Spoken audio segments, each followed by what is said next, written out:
Molt bona tarda a tothom. Avui és la primera trobada de salut pública d'aquest any, que versarà sobre com afecta el canvi climàtic a la salut y qué hacer para reducir su impacto. La sesión de hoy la haremos en castellano. Uno de los ponentes que nos acompaña y que estamos muy contentos que nos acompañe es Julio Díaz. Y queremos facilitar que la sesión se pueda desarrollar en castellano en su honor, y además que también pueda, público de Latinoamérica, que muchas veces también se conecta, pueda participar de esta sesión. Con lo cual, podemos decir que esta sesión está dedicada a analizar las consecuencias del cambio climático sobre la salud y cuáles serían las propuestas para limitarlo. Es por ello que nos acompaña, como ya les he dicho, Julio Díaz. Él es del Instituto de Salud Carlos III y nos ayudará a analizar los principales impactos del cambio climático en la salud, con especial atención a los de mayor incidencia en España. También nos acompaña Irene Corbella, de la Agencia de Salud Pública de Cataluña, que reflexionará sobre el papel de la salud pública para reducir su impacto sobre la salud de la población y los retos de futuro, a partir de los resultados de las acciones que se están impulsando desde Cataluña. Y finalmente, Elisenda Real, de la Agencia de Salud Pública de Barcelona, presentará los análisis de los efectos del cambio climático en la ciudad de Barcelona. Contamos con la moderación de Sonia Chavero. Ella trabaja en la Diputación de Barcelona, y con todos ellos entendemos que tendremos una mesa de diálogo y de reflexión de gran interés.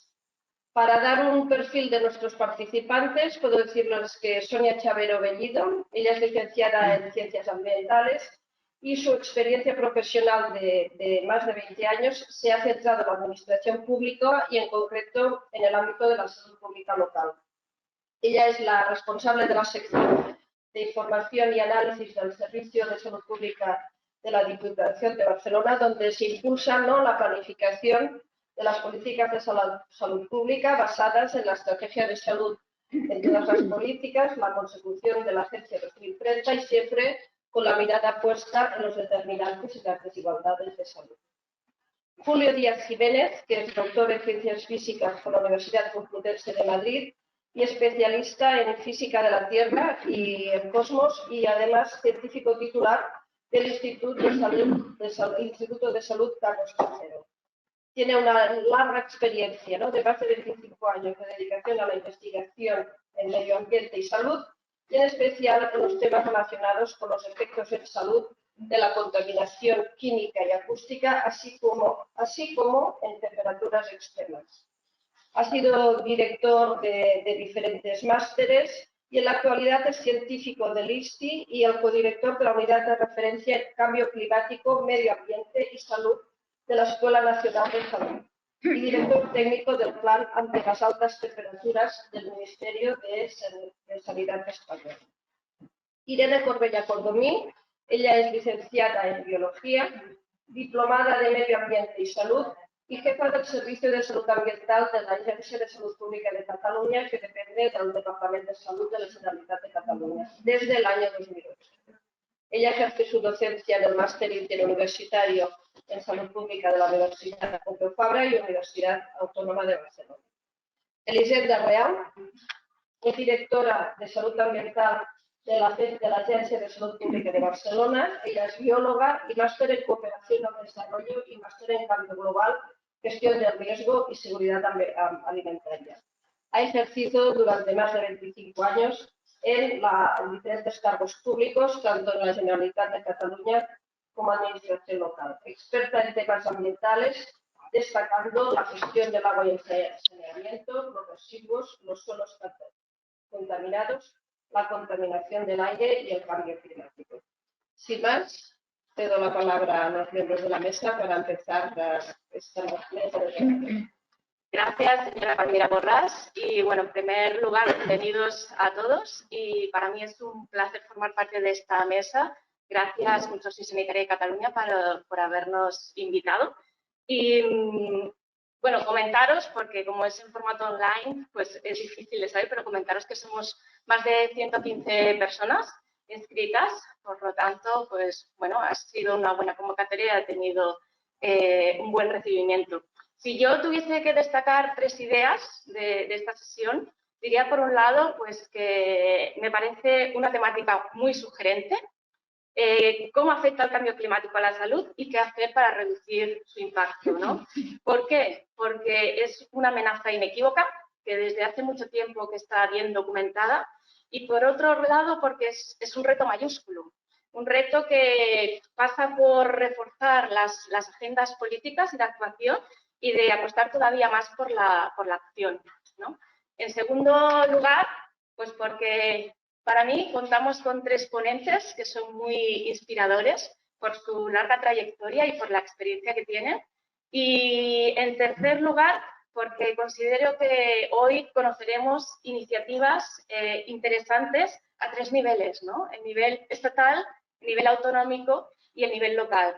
Por lo tanto, pues, bueno, considero que es un punto fuerte. Comentaros que realizaremos las 3 ponencias, cada ponencia durará aproximadamente 20-25 minutos y que podéis utilizar el chat para hacer preguntas, y cuando se acaben las 3 ponencias daremos lugar a un turno de preguntas, así que si queréis preguntar, alzáis la mano, os daremos paso y abrís micros. Así que sin más, doy la palabra a Julio Díaz, que como han comentado la señora Palmira Borràs, es científico titular de la Unidad de Referencia de Cambio Climático y Salud y Medio Ambiente del Instituto Salud Carlos III, y nos hablará sobre el impacto sobre la salud del cambio climático. Julio, adelante. Muchísimas gracias. En primer lugar, pues eso, daros las gracias por la invitación. Para mí es un auténtico placer el poder estar aquí y compartir, bueno, lo que estamos, muchos de los temas que estamos investigando en el Instituto de Salud Carlos III. Sobre este tema, sobre cambio climático y salud, bueno, pues un tema de mucha actualidad. Hace menos de el 24 de febrero salió el informe del IPCC sobre vulnerabilidad, impactos y adaptación al cambio climático, en el que participamos en algunos de los capítulos, en el de Europa, y bueno, y dar a conocer pues cuál es nuestra visión y cuál es la perspectiva y cuáles son los problemas que tenemos en relación al cambio climático. Deciros que en el tema del cambio climático pasa un poco el mito de Casandra. Casandra era una joven de la que se enamoró Apolo, y que para conseguir sus favores Apolo le prometió que le daría un poder. Y ella le pidió el poder de adivinar el futuro. Después de que Apolo le dio el poder de adivinar el futuro y de tener esa clarividencia, se echó para atrás. Y entonces, como Apolo no le quiso o no podía quitarle el poder que ya le había dado, le dio un contrapoder, que era el de no ser persuasiva. Y así estamos los científicos. Los científicos sabemos lo que va a pasar, tenemos evidencias científicas muy sólidas, pero es que nadie nos cree. Y cuando les decimos que nadie nos cree, tenemos que llegar a informes como este que les comentaba antes, que ha elaborado, bueno, la Organización Meteorológica Mundial junto con las Naciones Unidas en relación al cambio climático, la protección del medio ambiente, para emitir un informe, que era el que les decía antes, sobre impactos, vulnerabilidad y adaptación al cambio climático. Es el segundo de los informes. El primero fue sobre bases físicas. El tercero saldrá ahora en marzo y es sobre la mitigación, es decir, cómo reducir emisiones. Y el último será ya más un tema en relación a bueno, cómo se está produciendo esa mitigación. Bueno, simplemente decir que el cambio climático ya no es una cuestión de futuro. Hace años que no es una cuestión de futuro. El cambio climático ya está aquí. Que la temperatura media del planeta ya ha subido 1 grado con respecto a la época preindustrial, 1850-1900. 1,1, 1,2. Y que eso tiene unos importantes efectos en salud, unos efectos en salud que, bueno, que vamos a ir desgranando y vamos a ir viendo, y que nos vamos a fijar en un indicador de salud, que es la mortalidad, pero que tiene 1000 facetas relacionadas con enfermedades que no producen muerte, pero que sí llevan un enorme coste sanitario. Además, ocurre, y esta es la transparencia que he metido justo hoy, a lo mejor sí conocen las bandas de Hawking, en el que nos está mostrando en los últimos, desde 1850 al año 1900 al actual, hasta el 2022, cómo ha ido evolucionando el clima. Las azules corresponden a periodos fríos, las rojas a periodos cálidos, y bueno, aquí está clarísimo cómo vamos hacia periodos cálidos. Lo que ya no es tan común es ver la diferencia que hay entre la Tierra y el océano. Si se fijan, se ve que estas bandas, primero las azules, están algo desfasadas con respecto a lo que ocurre en la Tierra, y las rojas todavía no han ocurrido en el océano, no ha llegado a los mismos niveles que ha llegado en la Tierra. ¿Por qué? Bueno, pues por el alto calor específico del agua. El agua es una de las sustancias que tiene un mayor calor específico. Eso convierte a los océanos en un reservorio y con una gran inercia térmica. Es decir, al océano le cuesta mucho calentarse y le cuesta mucho enfriarse. Por lo tanto, este enfriamiento que veíamos que se producía en la Tierra, unos años después llega al océano, y este mismo calentamiento que estamos viendo en la Tierra, unos años después llegará al océano. Por lo tanto, no nos tiene que extrañar que si a nivel global estamos hablando de un incremento de 1,1 o 1,2 actuales, en la región mediterránea ya estamos en 1,5. Y dentro de la región mediterránea, países como España, en los que se ve que el incremento de temperatura, sobre todo en las regiones con clima continental, es decir, más alejado del efecto moderador del mar o del océano, ese incremento podría estar en torno a los 3 grados. Ojo, de media. Estamos hablando de valores previstos para el año 2051-2100. De media. ¿Por qué digo de media? Porque las temperaturas medias no suben al mismo ritmo que las temperaturas extremas, o mejor dicho, los extremos están subiendo a un ritmo superior al de la media. Ahora mismo, en estudios que tenemos hechos y luego pondremos, podemos decir que en España la temperatura máxima diaria en los meses de verano está subiendo a un ritmo de 0,4 grados por década. Eso es brutal. Por lo tanto, y no son modelos, son cosas que ya han ocurrido. Por lo tanto, ¿esto qué nos quiere decir? Que el problema que tenemos en España es un problema importante, es un problema acuciado porque precisamente ahí los efectos del cambio climático se ven exasperados. Además, el cambio climático es tremendamente creador de desigualdades y inequidades en salud. ¿Por qué? Porque primero está afectando a aquellos países que menos han contribuido a su desarrollo. Los países que más se están viendo afectados por el cambio climático son los países, bueno, pues que están, pues ahora mismo, o que tienen una economía de subsistencia en relación a problemas relacionados con hambruna, con sequías. Entonces, esos países que apenas han contribuido a ese cambio climático, bueno, pues son los que están sufriendo de momento las consecuencias más graves. Países que ya han desplazado, por ejemplo, los que viven en pequeños países que viven en las regiones inundables, ya han desplazado. En Birmania ya se ha desplazado. La capital, Yakarta, ya se ha desplazado porque se inundaba. Pero lo mismo ocurre con todos los países que tienen regiones costeras. Estamos hablando de incrementos del océano como jamás se han visto. Pero no solamente es que el océano anegue esos terrenos, sino que la subida del mar va a llevar o lleva consigo el aumento de la entrada del mar hacia lugares que normalmente había agua dulce. Por lo tanto, se van o se están anegando los acuíferos de agua dulce con agua salada. Precisamente es en los valles de los ríos donde viven es mayor la densidad de población. Hablo del delta del Nilo, del delta del Guadalquivir en España. Hablo de la Albufera de Valencia. Todos esos lugares van a desaparecer. O sea, es así. Pero también otros lugares como pueden ser donde ya no está llegando la nieve, ya no se producen precipitaciones de nieve al mismo ritmo que se producían. Ayer salía publicado en la prensa que ha sido el año con la mayor pérdida de hielo en el Ártico. O sea que esa pérdida de hielo es brutal. Pero también hay desigualdades en cuanto a los grupos más vulnerables. Los grupos más vulnerables pues van a ser aquellas personas que tienen menos recursos, van a ser los niños, van a ser las niñas fundamentalmente, van a ser las mujeres, van a ser los ancianos, van a ser aquellas personas que tienen una patología de base.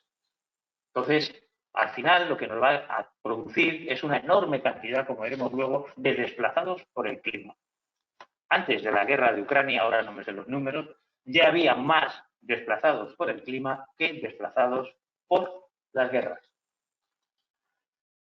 Tenemos que distinguir dos efectos. Uno, lo que es el calentamiento global de lo que es el cambio climático. El calentamiento global lo único que hace es subir la temperatura. El cambio climático se refiere a todos los efectos relacionados con esa subida de temperatura. Entonces, esa subida de temperatura tiene dos efectos claros. Uno es el aumento del nivel del mar. El primer es el aumento del nivel del mar por dos fenómenos. Uno, se están derritiendo los casquetes polares, ya lo decíamos antes, y por otro lado, al aumentar el volumen, aumentar la temperatura, el volumen del agua. Y además se está produciendo una gran acumulación de energía. El océano es un gran acumulador de energía en forma de calor. ¿Eso a qué va a dar lugar? Pues que cada vez sean más frecuentes y más intensos los eventos meteorológicos extremos. Cada año en España, pues los eventos meteorológicos extremos nos están costando del orden de 700 vidas y 7.000 millones de euros. Por lo tanto, estas situaciones van a producir, sobre todo, situaciones meteorológicas extremas en nuestras latitudes, inundaciones, sequías, unas detrás de otras. Solo recordar estas imágenes del levante español del año pasado. O sea, pero no solamente son los daños materiales producidos por la sequía, es el impacto en salud que ello conlleva. Hay unos daños directos, por supuesto, pero además a las personas que las sufren les genera ansiedad, estrés postraumático, depresión, se relaciona con enfermedad mental y con la pérdida de adherencia a tratamientos que han estado siguiendo y que por tener que abandonar su casa no pueden continuar con ellos. Además, como decíamos antes de esas pérdidas, todo esto, todos estos problemas relacionados con los eventos meteorológicos extremos, se está viendo que tiene una incidencia clara en la salud mental.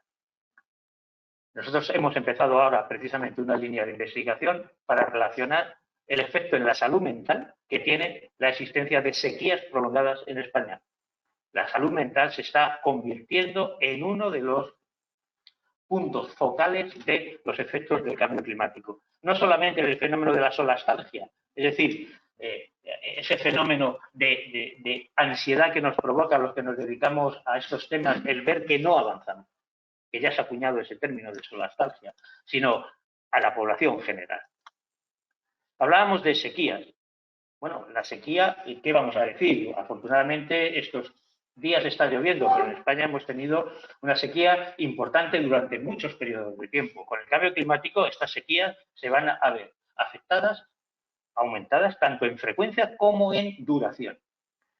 La sequía solo pensamos que tiene un efecto la sequía meteorológica o que tiene un efecto a través de la sequía agrícola. No, la sequía tiene efectos en salud. Hace 3 o 4 días publicó AEMET un blog que hicimos sobre impactos en salud de la sequía.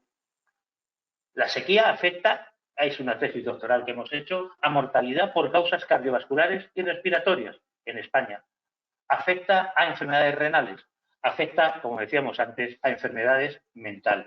¿Por qué? Porque la sequía es un proxy, es un indicador de muchos otros fenómenos, incendios forestales, situaciones de bloqueo anticiclónico, que evidentemente tienen un claro impacto en salud.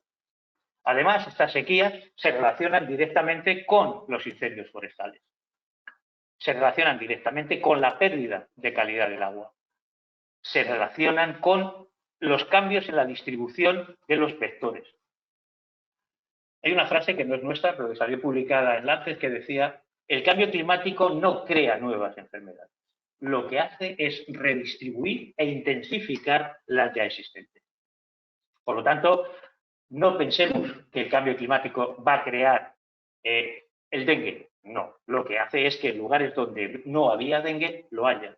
La West Nile, donde no lo había, la habrá. Movimiento de las garrapatas, donde no las había, las habrá.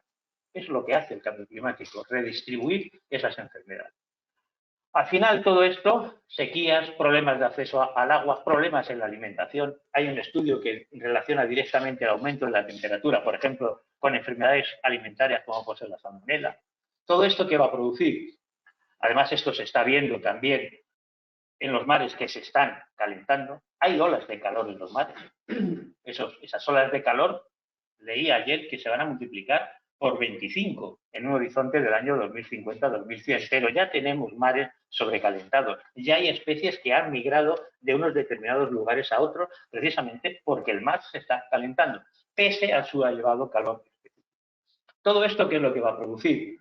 Pues como decíamos antes, esto se va a relacionar en los más pobres, que no sé si se va a relacionar sobre todo con en los grupos más vulnerables, con hambrunas, con desplazamientos de población y en general se va a crear la figura del desplazado por el clima. Esta figura no es nueva, o sea, siempre ha habido desplazados por el clima. Siempre la gente, las personas, tenemos en nuestro ADN, tenemos el no querernos morir. Y cuando hemos tenido problemas climáticos nos hemos desplazado. Ha habido, en las glaciaciones nos desplazábamos al sur y los periodos más cálidos hacia el norte. Pero ¿cuál es el problema? Que ahora nos desplacemos donde nos desplacemos, hay gente. Y además nos estamos desplazando todos al mismo sitio, que son las grandes ciudades, que ahora mismo estamos el 65 o así. Las previsiones hablan para el 2050 de cerca del 70% de la población va a vivir en grandes ciudades. Y ahí estarán los grandes problemas relacionados con las ciudades. Problemas como contaminación atmosférica, inseguridad, mezcla biológica, etcétera, etcétera, etcétera. Ese, para mí, es el gran problema en relación al cambio climático. No las olas de calor, que ya veremos que sí tienen un impacto, pero ese es el clave. Los desplazados por el clima a las grandes ciudades, que pueden ser externos de unos países a otros o internos dentro de nuestros propios países. La España vaciada. Todas esas cuestiones tienen, no exclusivamente, pero sí hay una base en relación al cambio climático.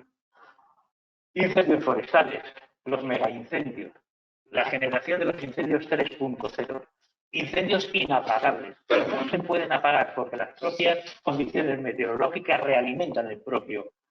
Las propias condiciones meteorológicas creadas por el incendio realimentan el propio incendio. Los incendios forestales no pensemos que solamente inciden en las personas cerca del incendio. Nosotros tenemos trabajos publicados en España en los que se ve que a 300, 400 kilómetros de donde se ha producido el incendio hay impacto en salud, en mortalidad por causas cardiovasculares, por causas respiratorias, en aumento de partos prematuros. Y lo mismo estamos viendo que estos incendios que se han producido en Australia, que, bueno, este verano el gran incendio que se produjo en la costa oeste de Estados Unidos, tiñó el cielo de rojo en Los Ángeles, en Londres. O sea, los incendios forestales, el material particulado, llega hasta lugares muy alejados, kilómetros, miles de kilómetros, cientos de kilómetros del origen del incendio. Y eso, obviamente, tiene un impacto en salud. Olas de calor. Nuestro punto fue olas de calor. Cuando hablamos de los impactos de las altas temperaturas en España, bueno, lo primero que pensamos siempre es mortalidad atribuible al calor. Y pensamos, por ejemplo, en la base del plan de prevención del Ministerio de Sanidad español, se pone a funcionar en el año 2004 porque en el año 2003 hay una ola de calor brutal que nos deja en España en 15 días 6.600 muertes. De esas 6.600 muertes, bueno, en España 6.600, en Francia 14.000, que hizo dimitir al director general de Salud Pública francés. Aquí en España lo que se hizo fue, bueno, vamos a articular un plan de prevención para que esto no vuelva a ocurrir. Y ha funcionado. Y está funcionando, como luego veremos. Pero cuando nosotros hablamos de mortalidad asociada a las altas temperaturas, no es mortalidad por golpe de calor. En general, lo que hacen las altas temperaturas es agravar patologías de base. agravar patologías respiratorias, cardiovasculares, sí produce patologías renales, sí produce aumento de ingresos hospitalarios también en enfermedades relacionadas neurodegenerativas, como Parkinson, Alzheimer, demencia.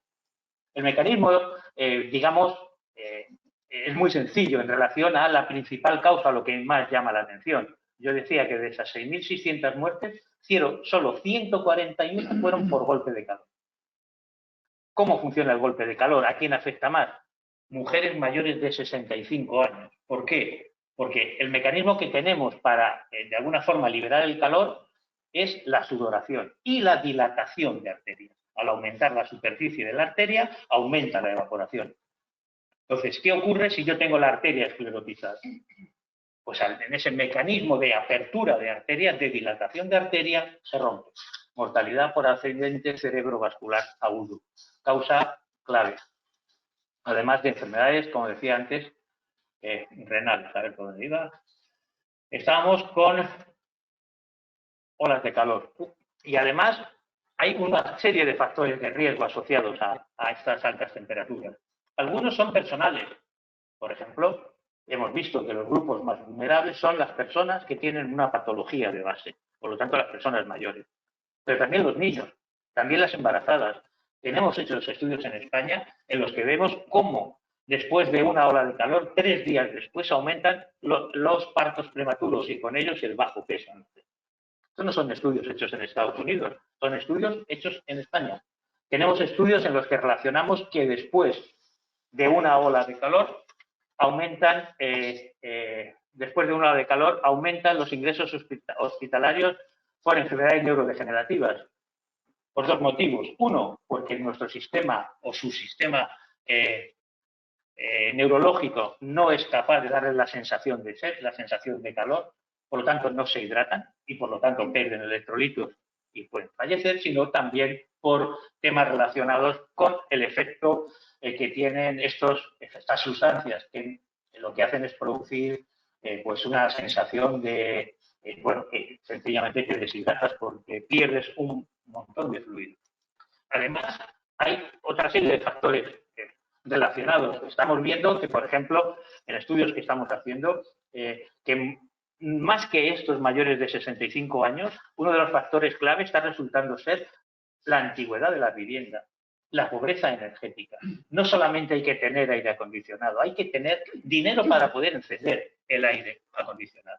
Uno de los factores que estamos viendo que es decisivo. Pero no todo es malo. Hay cosas que están funcionando y lo vamos a ver rápidamente. Fíjense, esta es una gráfica XY en la que en el eje de las X pongo la temperatura media diaria, en el eje de las Y las muertes que se producen. Esto tiene una clara forma de V, es decir, la relación entre temperatura y mortalidad es clarísima. Pero hay 2 temperaturas clave. Una, esta de aquí, que es la que separa las muertes por el frío, que son muchas más que las muertes por el calor, y esta otra de aquí, que es la que hace que se dispare esa mortalidad por calor. Esta temperatura es la que se llama temperatura de mínima mortalidad y esta es la que se llama temperatura umbral de ola de calor. Estas temperaturas varían de un sitio a otro. Por ejemplo, la temperatura umbral en Barcelona, para definir una ola de calor, son 30 grados. En Madrid son 36. En Sevilla son 41, pero en Coruña son 26. Y además se desplazan en el tiempo. Esto es algo que hemos visto hace muy poco. Entonces, ¿qué ocurre? Fijaos si yo tengo esta gráfica aquí, la primera, y esto es lo que llamamos ola de calor. Esta sería la probabilidad de que se produzca una ola de calor, ¿vale? Vamos a fijar esta temperatura en 30 grados en Barcelona, de máxima diaria. Estaría en esta gráfica de aquí. Esta sería la probabilidad de que se produzca una ola de calor. Si suben las temperaturas, ya tendré a esa misma la probabilidad de que sea una ola de calor, será todo esto. Es decir, aumentará la probabilidad de forma clarísima de este poquito, esta cuña, a todo esto de aquí. Pero ¿qué ocurre si sube también la temperatura de definición de ola de calor? ¿Qué ocurre si esta se desplaza? Es decir, si sube la temperatura a 2 grados, ¿qué ocurre si en Barcelona, en vez de ser 30, son 32? Pues que tendría las mismas olas de calor. O sea, yo tengo que conseguir que esa temperatura a partir de la cual fallece la gente se mueva. ¿Cómo lo consigo? Con planes de prevención. ¿Cómo lo consigo? Con mejoras en servicios sanitarios. ¿Cómo lo consigo? Con sistemas de salud adecuados, con mejoras en infraestructuras, con mejoras en los edificios. ¿Lo estoy consiguiendo? Pregunta, respuesta, sí. Eso es un estudio que hemos publicado hace muy poquito y en el que hemos visto, cómo ha variado la temperatura de esa mínima mortalidad con el tiempo. Esa temperatura ha subido a 0,64 grados por década. Es decir, la temperatura de definición de ola de calor, que funciona más o menos igual, ha subido a 0,6 grados por década. Pero el calor ha subido a 0,4. Como cada vez hace falta más calor para que la gente se muera, la gente no se está muriendo por calor. El impacto del calor en España ha bajado de un 14% a un 1% en los últimos 20 años. Eso es lo que llamamos adaptación completa. Si no hay adaptación, en vez de las 1.300 muertes por calor que tendremos ahora, pasaremos a 12.000 muertes en el año 2051-2100. Si hay adaptación, nos quedaremos en 1.000. Por lo tanto, es clave esa adaptación. Contaminación atmosférica. Pues como ya he dado el tiempo, simplemente poner esta pirámide. A ver, bueno, en los efectos, a ver dónde estaba. Aquí. Siempre que hablamos de contaminación atmosférica nos referimos a mortalidad. ¿Por qué relaciono mortalidad con cambio climático? Por contaminación atmosférica, ¿por qué relaciono con el cambio climático? Bueno, porque las situaciones de bloqueo que se producen con el cambio climático aumentan estos efectos de la contaminación atmosférica y además porque tienen el mismo origen, muchos de ellos, en la quema de combustibles fósiles. Estamos acostumbrados a ver que la mortalidad, siempre que nos hablan 10.000 muertes por contaminación, 30.000 muertes por contaminación, eso es lo menos importante. Lo importante es que la contaminación está detrás del cáncer de pulmón, del cáncer de mama, del cáncer de aparato digestivo. Afecta a enfermedades neurológicas, afecta a enfermedades cardiovasculares y respiratorias, a diabetes y obesidad, a partos prematuros, a bajo peso al nacer, a problemas de ansiedad y depresión en adultos y problemas de pérdida ¿cómo lo diríamos? Problemas de desarrollo cognitivo en niños, además de otras patologías, asma. En las ciudades se están disparando los casos de asma en relación con NO2. Por último, pues nada más, despedirme, decir que si alguien, no sé ya salir de aquí, así que me he metido en un bucle, así que decirles que si cualquier cosa que estimen, cualquier artículo de los que hemos hablado en relación a estos temas están publicados, mi correo, si lo quieren solicitar, es j.dia@isti.es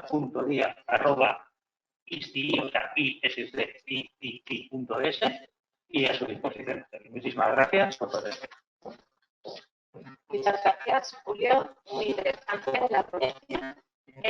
Recuerdo a las personas que estáis en línea que si queréis hacer algún comentario disponéis del chat para hacerlo.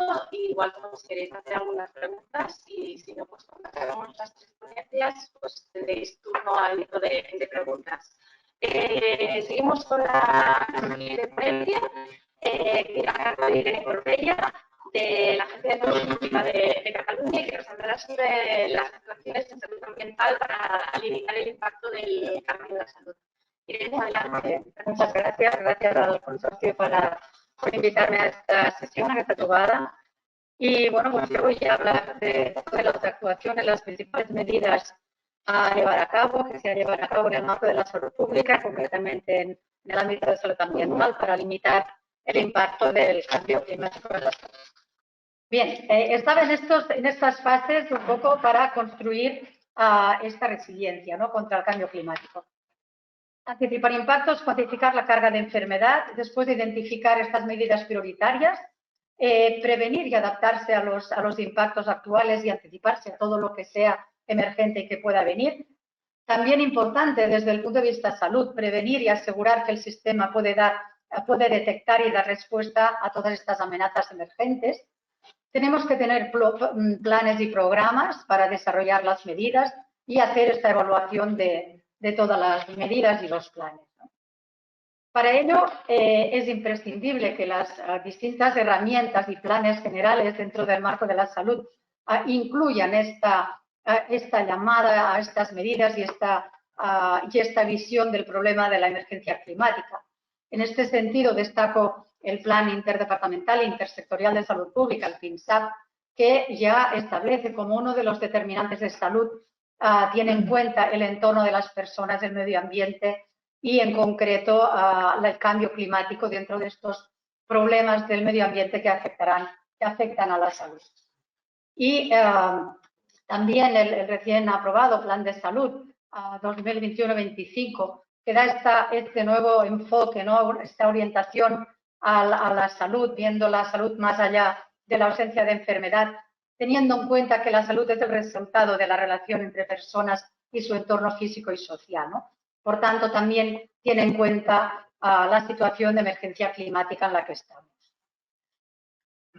Dicho esto, muy rápidamente, los principales impactos en Cataluña. No me centraré tanto en impactos, pero sí quería mostrar, ¿no?, las cosas que ya estamos viendo.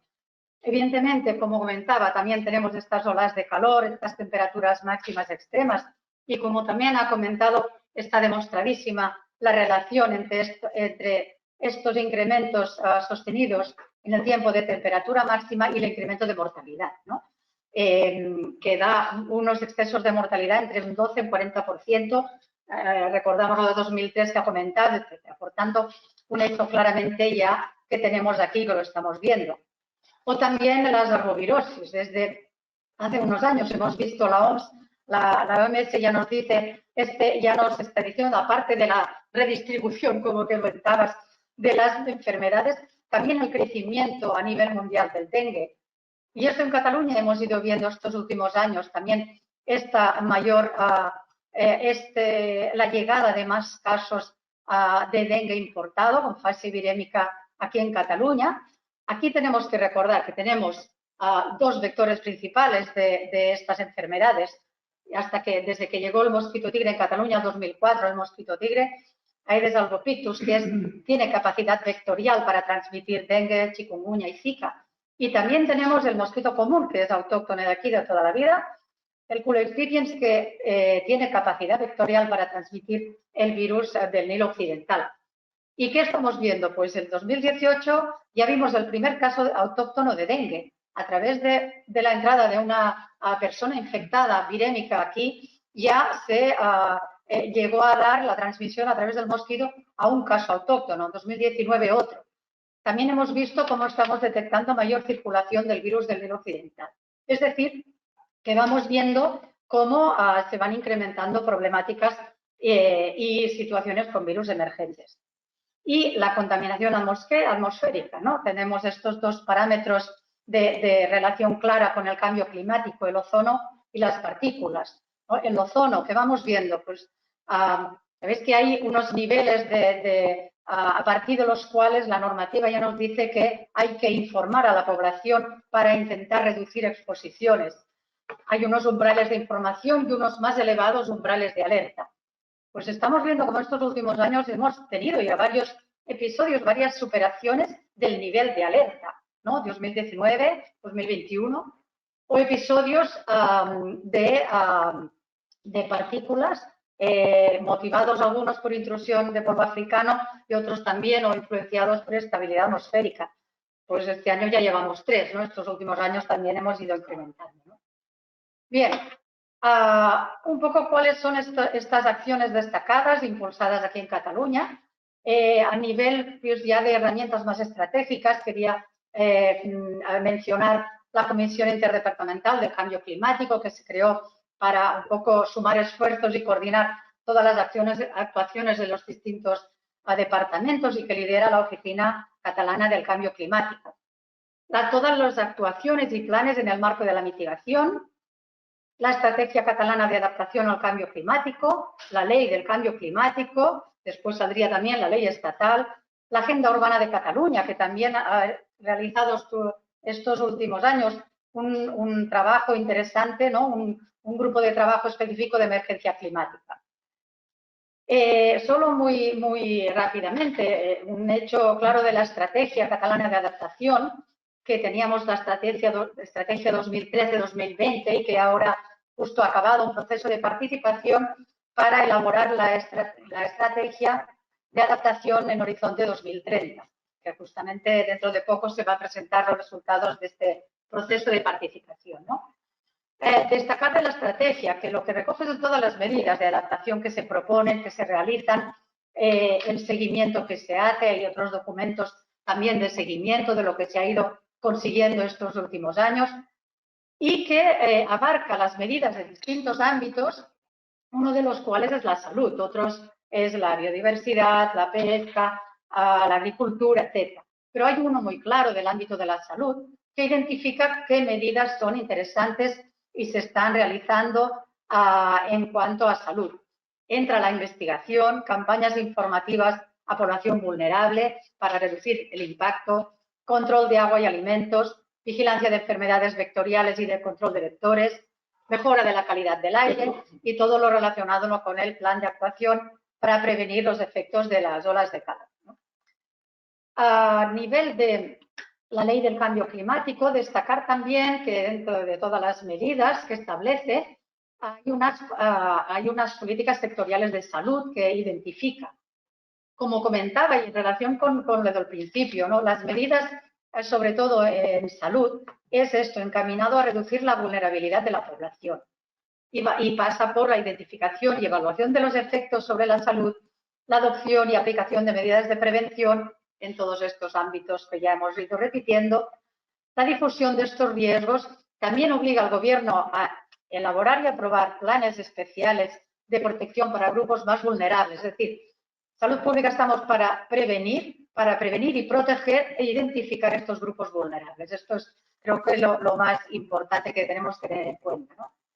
Además, la ley también ya insta al Gobierno a ir cumpliendo con los niveles de contaminación recomendados por la OMS. Veis que a nivel de contaminación del aire, la OMS acaba de establecer unos niveles más estrictos y que, bueno, que es lo que no están recogidos todavía en la normativa europea, que ya está siendo más laxa a nivel comparado con la OMS y poco a poco tenemos que ir adaptándonos y cumpliendo con estos niveles.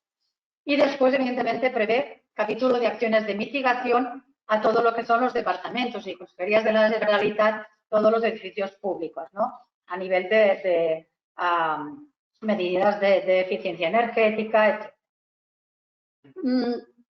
Y un poco medidas de prevención en los distintos ámbitos, lo más destacado, a nivel de la prevención del impacto de las olas de calor, pues sería este plan de actuación para prevenir los efectos de las olas de calor, que empieza por esta cooperación de todos los agentes implicados. Empieza por los avisos del Servicio Meteorológico de Cataluña, que detecta cuando va a haber este incremento de temperaturas y da el aviso a la Agencia de Salud Pública, a Procicat, y a partir de aquí se pueden activar las fases del POS, ¿no? Con toda la comunicación a todo lo que son los distintos agentes sanitarios, unidades implicadas a nivel asistencial, para que todos podamos difundir en todas las medidas estas medidas y consejos para prevenir las olas de calor, para prevenir la exposición de las personas y reducir el impacto. A nivel de arbovirosis, pues destaco que tenemos funcionando dos comisiones, una principalmente, bueno, la Comisión Interinstitucional para la Prevención y Control de Mosquitos Vectores, y también una técnica más concreta del virus del Nilo Occidental. Aquí lo importante para prevenir el riesgo de arbovirosis, lógicamente, es minimizar la presencia de mosquitos, eliminando puntos de cría. Y esto es una acción que tenemos que hacer en todos los ámbitos, desde la ciudadanía, que por esto tenemos que informar y sensibilizar, hasta todas las administraciones, sectores implicados, sectores económicos como el de la jardinería, la circulación de neumáticos y muchos otros que pueden ser importantes en tener puntos que puedan ser de proliferación de mosquitos y evitar las picaduras. En este sentido, así también un poco de forma ágil, varios ámbitos de actuación. Uno es la sensibilización, informando de dónde proliferan los mosquitos, como medidas preventivas, uso de repelentes. También hay la vigilancia entomológica, se está haciendo una vigilancia de la distribución del mosquito tigre. Este mapa es de la distribución del... el mapa que veis a la derecha arriba. Distribución del mosquito, seguro que hay en otros sitios que no está detectado todavía, pero se está haciendo cada temporada, cada año, pues una vigilancia. Y también enfocada a que podamos detectar si hay entrada de otros mosquitos que pueden ser vectores. Hace poco salió, este marzo, en La Palma, ¿no?, la entrada del Aedes aegypti, que es otro vector de dengue y de chikungunya y zika, que además entra mucho más en las casas. Por tanto, es probable que algún día llegue aquí, pero lo que intentamos es justamente evitarlo. Ya pasó otra vez en Canarias, en el 2017 consiguieron erradicarlo, veremos también ahora, pero en todo caso tenemos que estar viendo y vigilando posibles entradas de nuevos vectores. Y destacar la estrategia que se también realizó en el marco de esta comisión, que hay las diputaciones, la Federación Asociación de Municipios, los departamentos implicados, y la ordenanza tipo que justamente de prevención de vectores que impulsó la Diputación de Barcelona y de Gerona. Siguiendo con este tema, destacar que se realizaron también, disponemos de 2 protocolos de vigilancia y control de arbovirosis, y básicamente se basan en tener esta tabla de respuesta según el riesgo, es decir, qué medidas adoptar cuando, en función de la probabilidad de que tengamos un brote o casos autóctonos de estas enfermedades. Y lo que prevé es niveles de riesgo en función de si llegan personas infectadas a Cataluña, virémicas aquí en Cataluña de estos virus, en una época en donde, cuando hay presencia de mosquitos adultos. Y entonces una serie de respuestas como la encuesta epidemiológica, lógicamente, pero también el aviso si procede pues a centros hospitalarios, banco de sangre, etcétera, y después inspecciones entomológicas, es decir, ir a ver la zona donde, el domicilio donde vive la persona o lugares que frecuenta para valorar presencia o no de mosquitos. Se recogen mosquitos, se analiza si tiene el virus del mosquito y podemos ver un poco el riesgo de que pudiera surgir un caso autóctono o desencadenar un brote. Aquí un poco las inspecciones a lo largo de estos años, el número que se ha ido haciendo, y tanto para dengue, chikungunya y zika como para el virus del Nilo occidental. Estas inspecciones las llevan a cabo los 3 servicios de control de mosquitos que tenemos en Cataluña, del Llobregat, en Terras de l'Ebre, Copate, y en Girona, el Servicio de Control de Mosquitos de l'Empordà, la Agencia de Salud Pública de Barcelona a nivel de Barcelona, y tiene el soporte de las diputaciones, los ayuntamientos que acompañan estas inspecciones para conseguir poder entrar al domicilio, que se pueda realizar todas estas acciones. Y IRTA-CRESA es el centro donde se analiza el virus en los mosquitos. Es importante, aquí sale un informe de estado de situación en cada caso de llegada de una persona virémica y, por tanto, se determinan las acciones que se tienen que hacer en prevención y control de mosquitos por parte del interesado, pero también por parte del ayuntamiento en cuestión, ¿no? Bueno, a nivel de contaminación del aire, bueno, pues evidentemente va enfocado hacia unas recomendaciones generales para reducir la exposición, por tanto, a la contaminación, por tanto, actividad física en horas y espacios con menos contaminación, ventilar viviendas cuando hay menos contaminación, pero también es importante las recomendaciones cuando hay episodios de contaminación más elevada, niveles más elevados de ozono, partículas de NO2, ¿no? Siguiendo con lo que decía de estos niveles que están establecidos, a partir de los cuales hay más riesgo para la salud, por tanto es importantísimo informar al ciudadano y poder adoptar medidas. Aparte de las medidas de reducción de contaminación que impulsan desde el Departamento de Acción Climática, ¿no? Teniendo en cuenta los grupos vulnerables, que ya se ha comentado, personas con enfermedades cardíacas o de aparato respiratorio, población infantil, básicamente estos 2 grupos, y sobre todo van enfocadas a reducir el ejercicio físico intenso en momentos donde cuando hay tanta episodios de alta contaminación, ¿no? Hay un circuito de comunicación en estos casos para lograr la máxima difusión de conocer que hay esta situación. Aquí es importante fue muy importante el cambio a partir del cual ya teníamos preavisos, es decir, tener la anticipación de saber que a las 24 horas podríamos tener un episodio. Esto fue cuando dijimos, es muy importante pues enviar esta información a todas las regiones sanitarias, a todo el sector sanitario, para que tenga claro que puede venir una elevación de la contaminación y puede afectar a estas personas que ya tienen patologías de base, ¿no? O, por ejemplo, en el ozono, importante cuando hay un episodio de ozono, la comunicación a los ayuntamientos que avisan pues a residencias geriátricas, a casales de verano, que diciéndoles pues en estas horas de nivel elevado de ozono, pues mejor quedarse dentro que empezar a jugar afuera. Por tanto, una serie de medidas que son fáciles y en cambio pueden reducir problemas de asma, problemas respiratorios en general. Estos avisos que se dan pues ya llevan también incluidos la referencia a las recomendaciones que tenemos en el canal Salud al respecto, por tanto es un poco hacer toda la difusión máxima de esto. Hay ayuntamientos que también ya hacen mucha más información a nivel de paneles, etcétera, y bueno, aquí un poco las referencias de dónde se puede consultar esta información. Aquí solo destacaba, ya que fue la semana pasada, un avance también que puede darnos una mejora de calidad del aire y, por tanto, también una medida de mitigación del cambio climático. Es esta cumbre que se celebró entre el gobierno, entes locales, organizaciones, agentes sociales, económicos, y se acordaron una serie de medidas para mejorar la calidad del aire, entre las que es la reducción de partículas y NO2, intentar llegar a los niveles de la OMS, y también el soporte a la investigación para seguir investigando sobre el impacto de la contaminación del aire en la salud, que hay algunas lagunas todavía en algunos posibles impactos que tenemos que ir viendo, cuantificando y seguir trabajando en esto.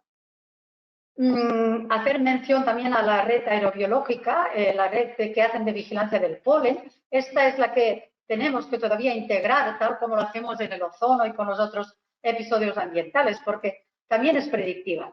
Es una red de la Universidad Autónoma de Barcelona, muy interesante, muy completa, que explica los pólenes que son más alérgenos y también hace esta predicción, por tanto puede ser muy útil también para entrar en estos mecanismos, circuitos de comunicación.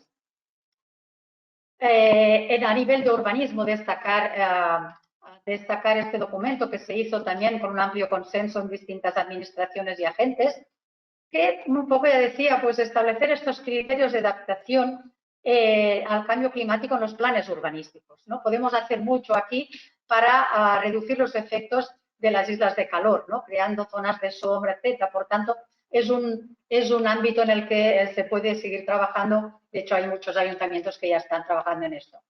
Y finalmente, medidas de prevención en el agua. También ya se ha comentado. Evidentemente, tenemos que encaminar medidas y planes para el ahorro y la eficiencia del agua.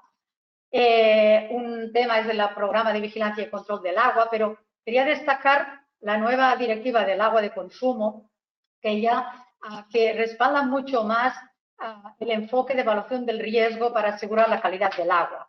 Esto y el tema de las fugas, de evitar fugas y intentar preservar este bien que es del agua y necesario, ¿no? Un poco enfocándolo en los planes sanitarios del agua, no me extenderé por no hay tiempo, pero la OMS ya hace tiempo que habla de enfocar toda la vigilancia del agua y la preservación de su calidad en base a estos planes de seguridad del agua y evaluación del riesgo, para preservar desde la fuente de agua, desde los acuíferos y los ríos hasta el grifo del consumidor. Y otros planes, evidentemente, de adaptación al cambio climático son los planes ante la sequía y de las inundaciones. Aquí también, no puedo extenderme, pero la reutilización del agua. Cada vez más desde Salud Pública estamos trabajando en proyectos de reutilización del agua para aumentar la capacidad, para poder liberar agua para el consumo y poder utilizar agua residual regenerada para otros usos que no hace falta la calidad de consumo, ¿no? Aquí hay mucha investigación, mucho establecer criterios sanitarios para que esta reutilización no traiga otros problemas de salud pública. Y solo hacen mención también a este programa de salud pública frente a la emergencia climática, que desde la Agencia de Salud Pública pues se empezó a presentar justo antes de la pandemia, por tanto no ha podido desarrollarse todavía, pero que está aquí encima de la mesa, ¿no? Para crear este instrumento para hacer más operativas todas estas medidas: investigación, identificación de impactos, indicadores de salud, transferencia de conocimiento y toda la cooperación con los distintos organismos de salud pública y de salud que tienen que estar implicados en la lucha del cambio climático. Y acabo. Aquí sería un poco esto, la estructura de impactos, indicadores y medidas de adaptación y coordinación con todos los demás agentes de aquí y a nivel estatal e internacional, ¿no? Y unas reflexiones finales. Con todo esto que vemos, que lo más importante es tener este enfoque One Health y de salud en todas las políticas. One Health clarísimo, por ejemplo, en la lucha contra el virus de la fiebre del Nilo Occidental, ¿no? Tenemos que trabajar, y estamos en ello, ¿no?, con los de sanidad animal, vigilancia humana, salud ambiental.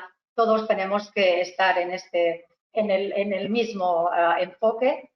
Y el de salud en todas las políticas, ¿no? Aquí pongo algunas referencias de documentos de la OMS o del mismo informe del IPCC, ¿no?, que habla de esta interdependencia entre clima, biodiversidad y personas, o de la OMS, que dentro de los objetivos de desarrollo sostenible pone el de la salud en medio, ¿no? Porque está muy claro que todo lo que se haga para todos los otros objetivos, en el fondo implican el objetivo de salud. Y por tanto da este enfoque de que realmente es salud en todas las políticas y todo implica en la salud. Importante el desarrollo de todos estos programas y planes de salud pública y también hacer hincapié a las desigualdades en salud ambiental. Está muy claro que persisten y con tendencia a aumentar estas desigualdades relacionadas con la vivienda, pobreza energética, contaminación del aire, acceso a horas verdes. Todo esto está totalmente también influido y se relaciona con las desigualdades. Y esto, hasta aquí mi presentación. Muchas gracias. Muchas gracias, Irene.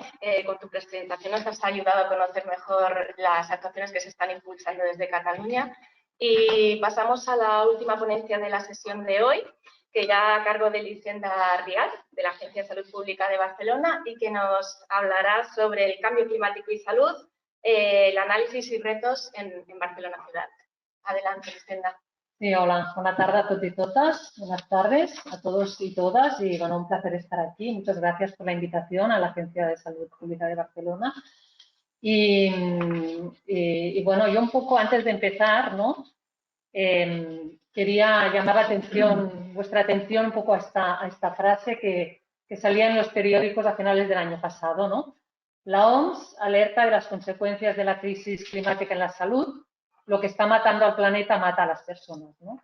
Creo que esto es un mensaje muy claro de que no solo estamos en una emergencia climática, sino que estamos en una emergencia de salud. Y esta frase está así literalmente en el informe que la Organización Mundial de la Salud preparó previo, ¿no?, a la COP26 en Glasgow, y que también puntualizaba muy claramente 5 aspectos que os he puesto aquí, ¿no? El cambio climático es la mayor amenaza para la salud que enfrenta la humanidad. Entonces, la OMS apela, ¿no?, pues a que la salud pública esté en el centro del debate. La salud esté en el centro del debate, como decía ahora también Irene. Otro punto, pues que los más vulnerables y desfavorecidos sienten el impacto del cambio climático de una forma mucho mayor. Ha salido ya también repetidamente el tema de las desigualdades en esta mesa. Pide respetar el compromiso de no superar los 1,5 grados de incremento de temperatura, asumiendo que ya llegamos fácilmente a los 2,7 para finales de este siglo. También apela a que se fomente un cambio en la alimentación, ¿no?, considerando que los sistemas agroalimentarios pues, son uno de los problemas más importantes en el tema del cambio climático, y pide que se repiensen las ciudades, ¿vale? Y he puesto esta frase final porque a mí me pidieron que enfocara la conferencia sobre un poco intentar llevar algunos elementos de reflexión sobre cuál es el rol de las ciudades y cómo de forma diferencial las ciudades podemos actuar frente a estos retos.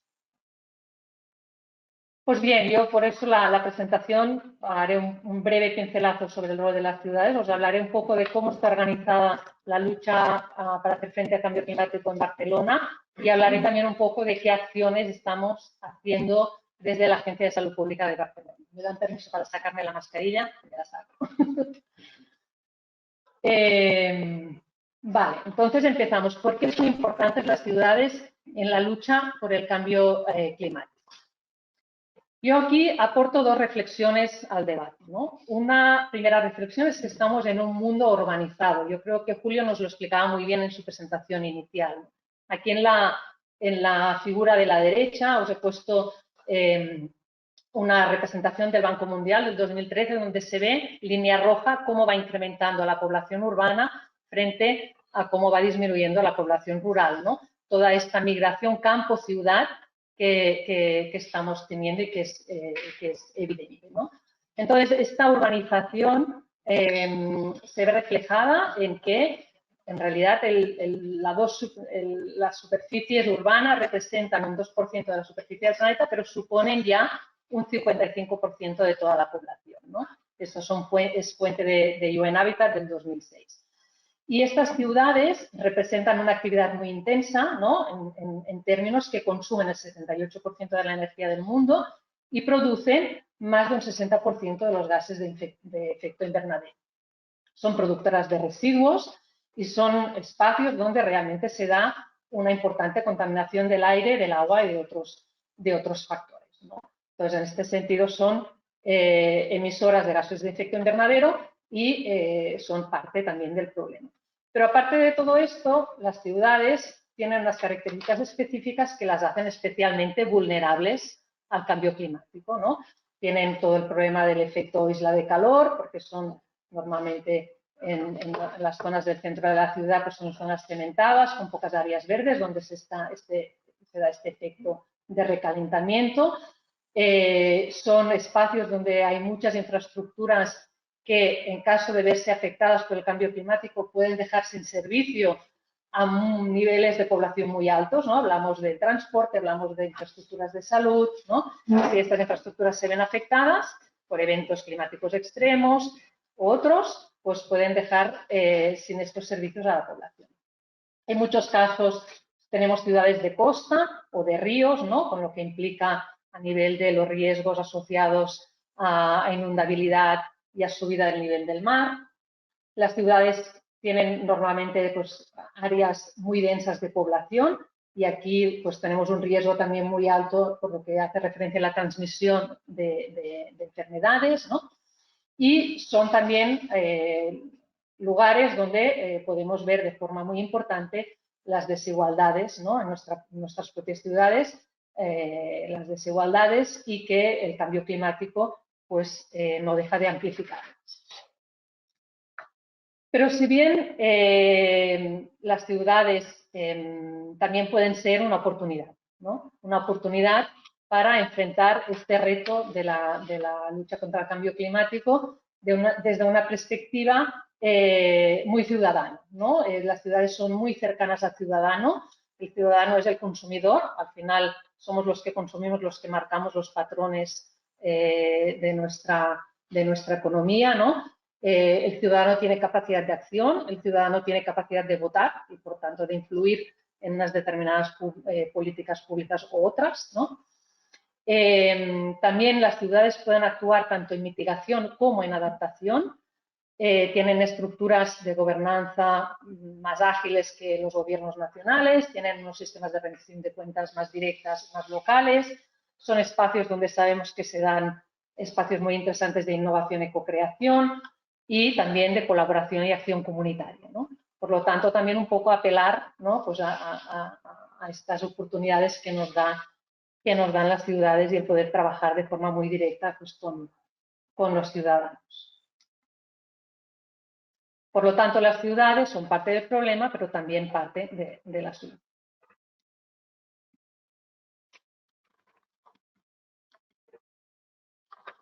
Bien, un poco visto esto, también quería poner encima de la mesa otra reflexión, ¿no? Que es ¿Qué aspectos, también desde una característica específica de ciudad, son importantes a tener en cuenta en el momento en que se planifican, se implementan las acciones y se siguen, ¿no? O sea, la primera idea importante aquí es que para enfrentar el reto del cambio climático, pues las ciudades deben planificar, deben diseñar las acciones, deben llamar a la acción, deben implementar estas acciones, pero también es muy importante hacer un seguimiento de estas acciones, ¿no? O sea, hacer un seguimiento estricto a que se va cumpliendo la planificación y a evaluar si las acciones son exitosas o qué errores cometemos para ir también pudiendo corregir en el camino. Y tanto la planificación como la acción, yo diría que en las ciudades es importante tener como mínimo en cuenta estos aspectos, ¿no? En primer punto es que la agenda climática tiene que ir estrechamente ligada a la agenda social. Ya sabemos que ya no estamos solo en una emergencia climática, estamos en una emergencia, una triple emergencia económica, emergencia social, emergencia climática, ¿no? Hablamos de una emergencia ya ecosocial, ¿no? En términos generales. Por lo tanto, estas dos agendas, agenda climática, agenda social, tienen que ir estrechamente unidas, y esto, pues, en referencia a lo que ya ha salido en esta mesa, para tener en cuenta el tema de las desigualdades sociales y para vigilar de que el hecho de implementar acciones que puedan servir para mitigar o para adaptarnos al cambio climático no acrecenten más aún estas desigualdades sociales, ¿no? Que, no sé, salía el tema del aire acondicionado, ¿no? O salía el tema de, bueno, pues todo el tema de las medidas para hacer frente a los cambios de temperatura. Tenemos que tener en cuenta, pues, que hay unos problemas de habitaje, ¿no? de habitacionales, ¿no? En la ciudad, pues que no podrán ser llevados a cabo de igual forma por todos los habitantes, ¿no? Por lo tanto, aquí hay un tema de desigualdades sociales a tener en cuenta. Y a incluir a las poblaciones vulnerables, que normalmente también están excluidas de todos los sistemas de participación, ¿no?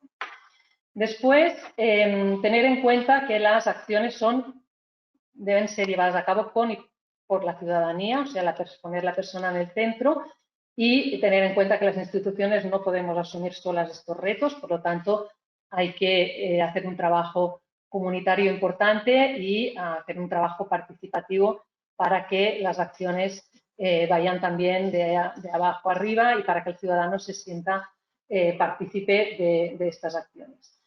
Las ciudades nos dan también una posibilidad de tener una mirada global de ciudad, pero también una mirada local, ¿no? Y aquí me gustaría también lanzar la idea de el barrio como una unidad de acción importante para algunas acciones locales que pueden ayudarnos a los temas de adaptación en la ciudad. El tema de la ciencia, ¿no? El conocimiento de la ciencia, ¿no? Debe acompañarnos en este reto para el diseño de políticas públicas y para hacer el seguimiento y la evaluación de estas políticas, ¿no? La ciencia es importante que esté presente y que nos acompañe.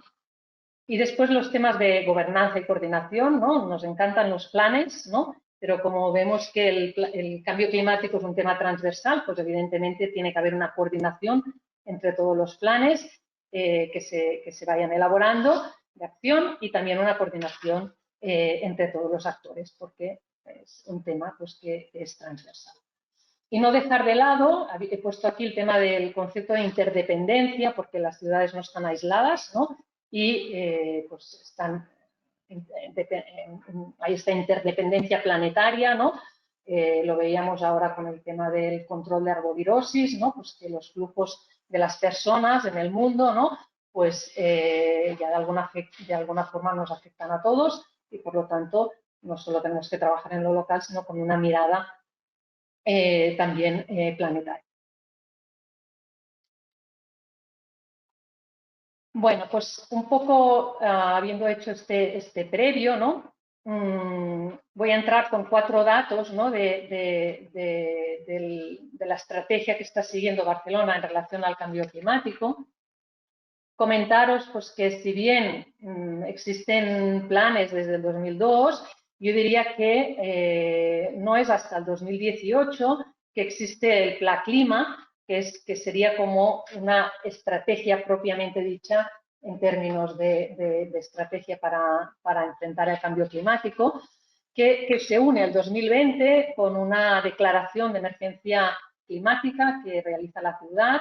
Es el momento en que las ciudades, más de 1000 ciudades en el mundo, establecen estas declaraciones de emergencia climática.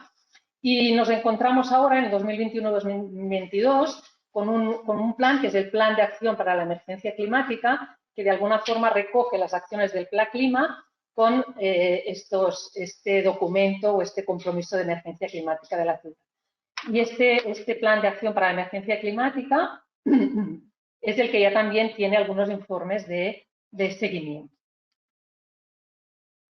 El plan de la emergencia climática, que recoge en realidad las acciones del Plan Clima, pues solo para haceros un poco, poneros la carátula para que veáis pues, que es un plan con su diagnóstico, con su estrategia y con 242 acciones concretas a nivel de varios ámbitos, ¿no?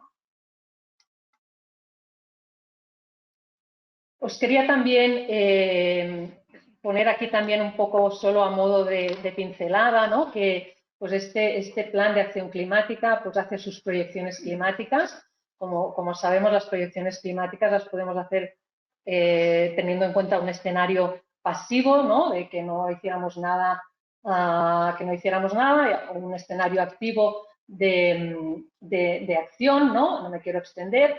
Pero bueno, este plan de acción climática, evidentemente en Barcelona, como pasará en muchas otras ciudades, pues ya proyecta, ¿no? ya estima que habrá un incremento de temperatura, que habrá una disminución de lluvias, ¿no? Que tendremos eventos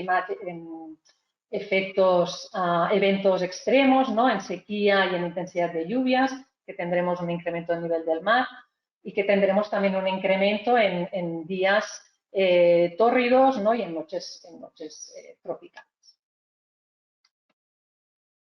Y todo esto pues lleva, al final, después de muchos análisis y estudios que encontraréis en el link que os he puesto en la primera diapositiva donde mencionaba el Plan Clima,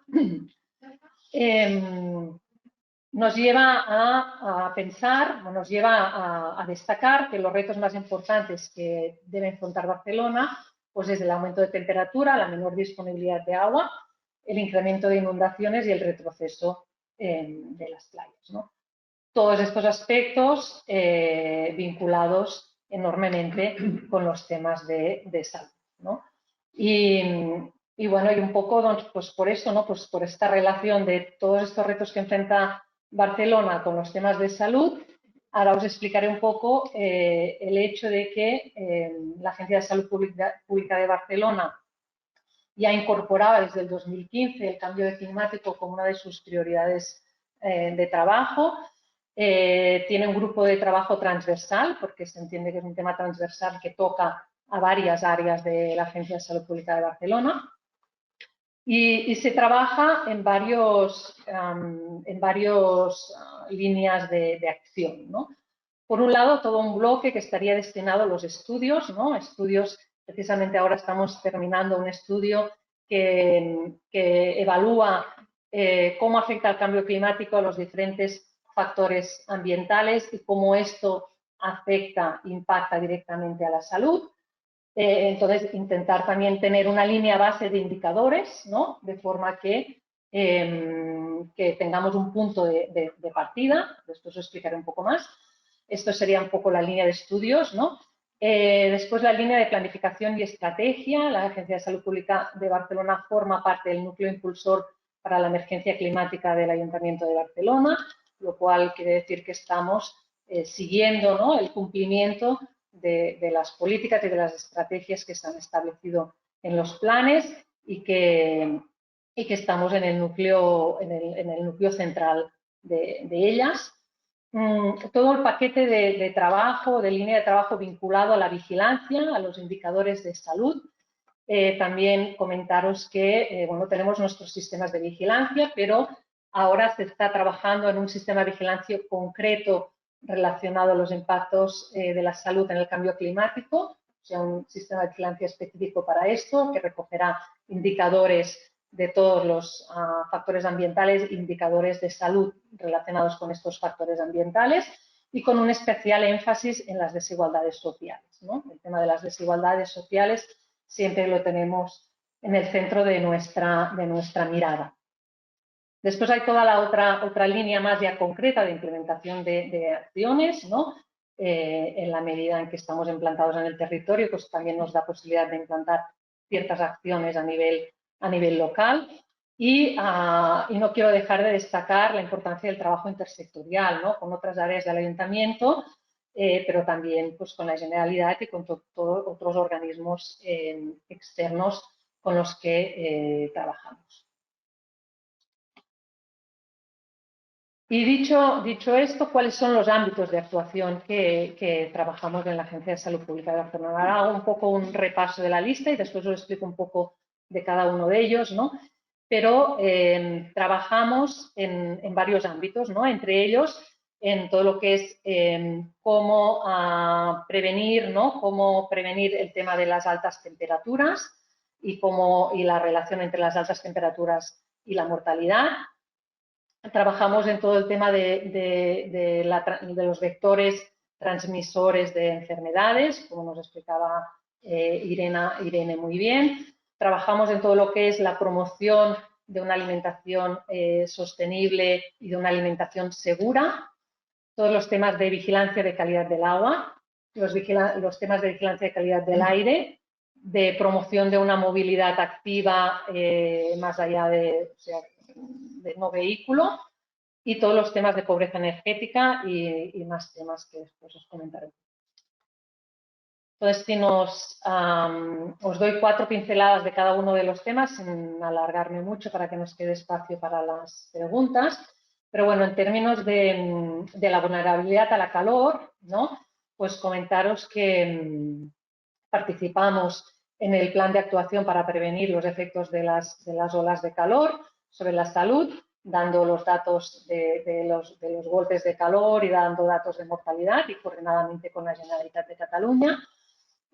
Trabajamos haciendo, en la parte de estudios que os comentaba, pues trabajando, estudiando esta asociación entre temperatura y mortalidad, poniendo el foco en las desigualdades sociales.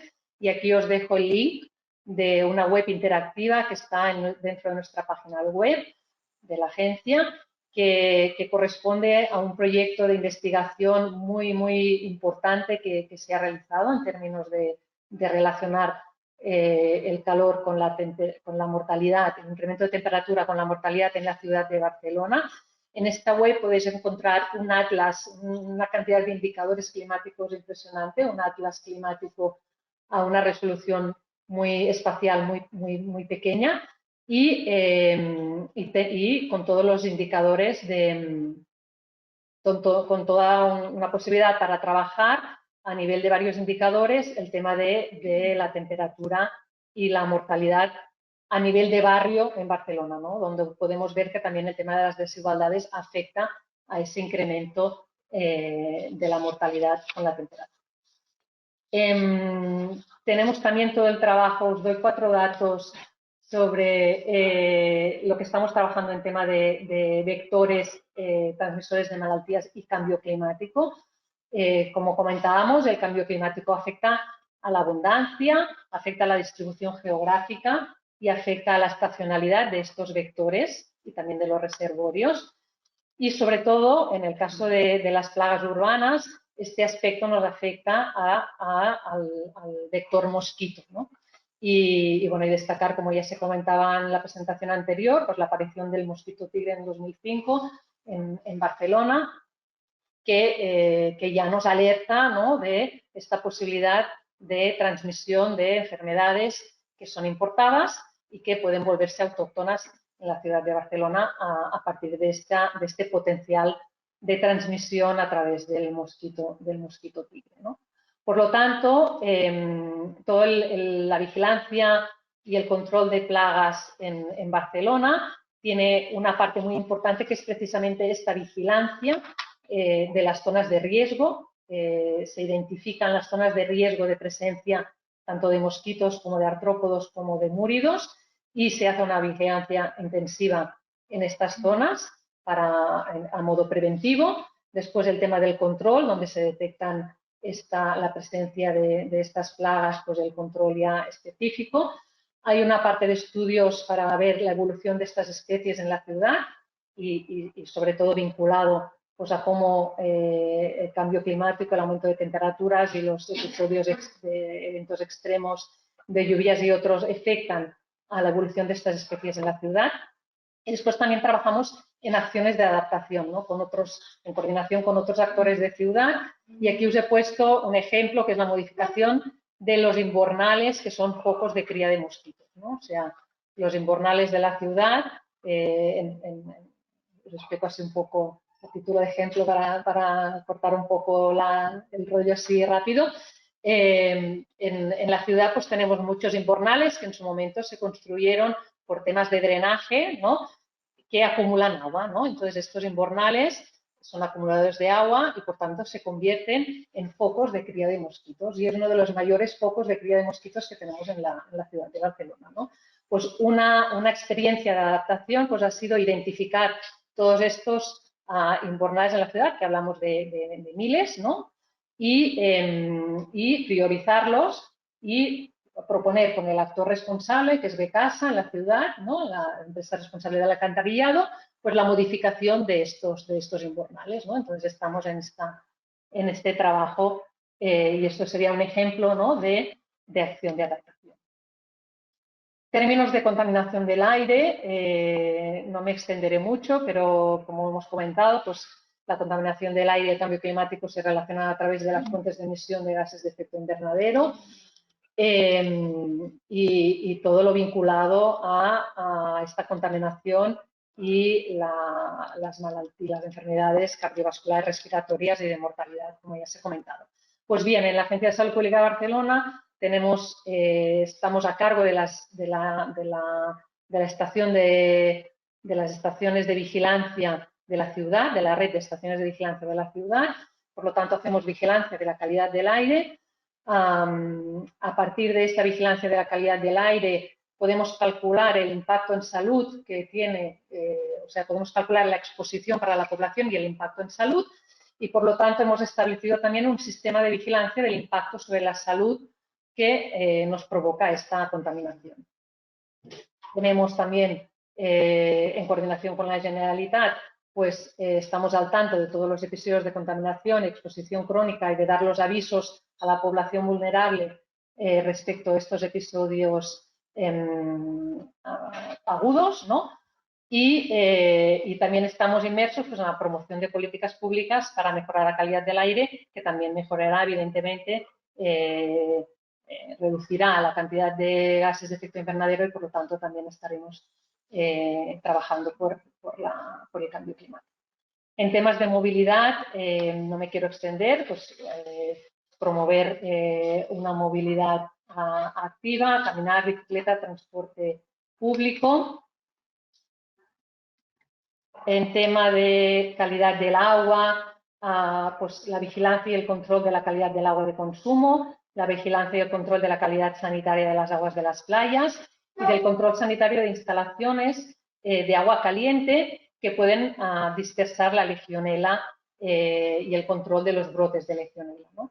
Entonces, todo este control de calidad del agua, como os decía, también nos da una línea base y año tras año vamos viendo cómo el cambio climático puede estar influenciando también en esta calidad de agua a los diferentes niveles. En tema del sistema alimentario, pues la promoción de una alimentación más saludable, segura y sostenible. Poneros aquí como un ejemplo, aunque sea particular, pues el proyecto de una guía que se ha hecho para los comedores escolares, de forma que la alimentación infantil pueda ser más equilibrada, más saludable, más sostenible y más libre de proteína cárnica, ¿no? Que es también, para que también pues, estemos promoviendo un sistema de alimentación más respetable con el cambio climático. El tema de la pobreza energética, pues que también contamos con todos los estudios de cómo se distribuye esta pobreza energética en la ciudad, según los ejes de desigualdad en Barcelona y con toda una serie de posibles intervenciones para reducir esta pobreza energética. Y bueno, nada, muy rápido ya para finalizar, hacer mención a los temas de salud mental que comentaba Julio, que también estamos viendo que será un tema prioritario de trabajo en los próximos años vinculados al cambio climático, el tema de desigualdades sociales en salud, que en la agencia lo tenemos muy trabajado, y el tema de la acción comunitaria, que también estamos viendo cómo aprovechar nuestra red de salud comunitaria para poder ir introduciendo estos temas de acción comunitaria en temas ambientales. Y bueno, acabar un poco otra vez con la frase, ¿no?, de lo que está matando al planeta mata a las personas y por lo tanto llamar a una acción inmediata, ¿no? Y nada, pues muchas gracias a todos. Muchas gracias, Elisenda, por tu presentación y por explicarnos qué se está haciendo desde la ciudad de Barcelona. Y ahora ha llegado vuestro turno. Es decir, si queréis hacer alguna pregunta a alguno de los ponentes, pues levantad la mano y os daremos paso, tanto a las personas que estáis aquí en la sala con nosotros como a las personas que estáis en línea. Yo sí que mientras que vais pensando algunas preguntas, me gustaría hacer un resumen de algunas notas que he tomado durante las presentaciones de ellos para quedarnos con una idea global, ¿no? De la ponencia que ha hecho Julio me quedaría con la idea de que hay evidencias científicas sólidas, ¿no? O sea, el cambio climático ya está aquí, pero a los científicos nadie nos cree, ¿no?